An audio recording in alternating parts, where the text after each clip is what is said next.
Les pervers narcissiques et l'argent, le pouvoir de la manipulation financière. L'argent, c'est le nerf de la guerre. Dans les relations avec un pervers narcissique, il ne sert pas seulement à payer les factures ou à s'offrir du confort. Il devient un outil de manipulation, de domination, et même une arme. Que ce soit en couple, en famille ou au travail, le pervers narcissique sait que l'argent représente un levier de pouvoir. Il l'utilise pour asseoir son contrôle et enfermer sa victime dans un piège dont elle aura beaucoup de mal à s'échapper. Aujourd'hui, on va décortiquer les différentes stratégies qu'il utilise pour manipuler avec l'argent, et surtout, comment s'en protéger. L'appât du gain, l'argent comme outil de séduction. Un pervers narcissique sait qu'une bonne manipulation commence toujours par un appât. Et souvent, l'argent fait partie du package. Quand il veut séduire sa future proie, il peut se montrer très généreux. Dîner, cadeaux, voyages, sorties. Tout est fait pour donner l'image d'un homme ou d'une femme, stable, sécurisant heureux, généreux, capable d'offrir une vie confortable. Mais attention!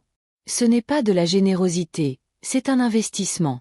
Chaque euro dépensé est un fil supplémentaire dans la toile d'araignée qu'il est en train de tisser autour de toi. L'objectif est de créer une dépendance.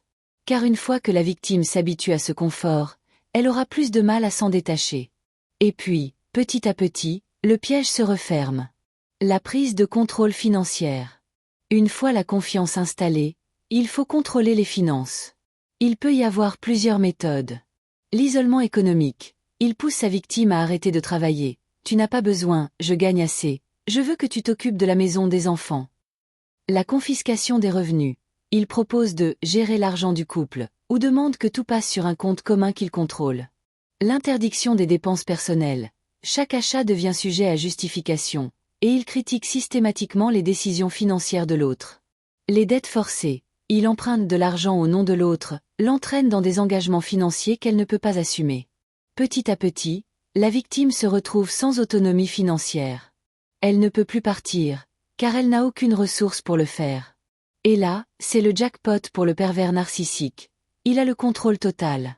L'instabilité financière organisée. Un pervers narcissique n'a pas d'éthique financière. Il ment, dissimule, triche.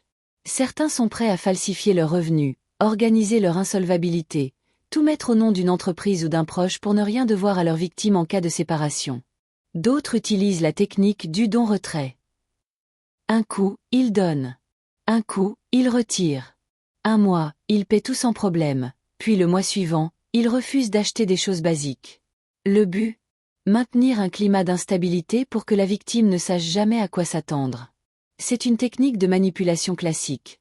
On prive quelqu'un de stabilité pour l'amener à douter d'elle-même, à se sentir vulnérable et à dépendre totalement de l'autre. Après la rupture, l'argent comme dernière corde d'emprise. Si la victime réussit à partir, le pervers narcissique n'a pas dit son dernier mot.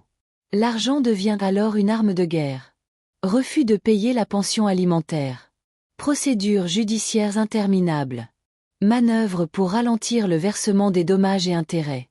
Dépôt de plaintes abusives pour harceler son ex financièrement. Son but ? L'épuiser émotionnellement et financièrement. Et s'il peut en plus renverser la situation, se faire passer pour la victime en prétendant qu'on l'a ruiné, alors c'est encore mieux pour lui. Comment se protéger d'un pervers narcissique sur le plan financier ? Si tu es ou as été en couple avec un manipulateur de ce genre, voici quelques conseils pour éviter de tomber dans ces pièges. Ne jamais mettre toutes ses finances en commun. Garde toujours un compte personnel avec de l'argent de côté, au cas où. Ne jamais abandonner son indépendance financière. Même si ton partenaire insiste pour « prendre soin de toi », garde un revenu à toi, même petit. Surveiller les documents officiels. Toujours lire les contrats avant de les signer, ne jamais se porter garant sans réfléchir, et s'assurer que ton nom est bien inscrit sur les biens que tu possèdes. En cas de séparation, anticiper les coups bas. Si tu te doutes que ton ex va faire traîner les paiements ou cacher ses revenus, fais appel à un avocat spécialisé. Et surtout, ne lâche rien. Ne pas céder au chantage émotionnel. S'il essaie de t'empêcher de partir en jouant sur l'argent, rappelle-toi, ce n'est qu'un moyen de contrôle. Il ne veut pas t'aider, il veut te garder sous sa coupe. Conclusion. L'argent, pour un pervers narcissique, c'est bien plus qu'un simple outil, c'est un instrument de domination. Il l'utilise pour séduire, contrôler, manipuler et même détruire.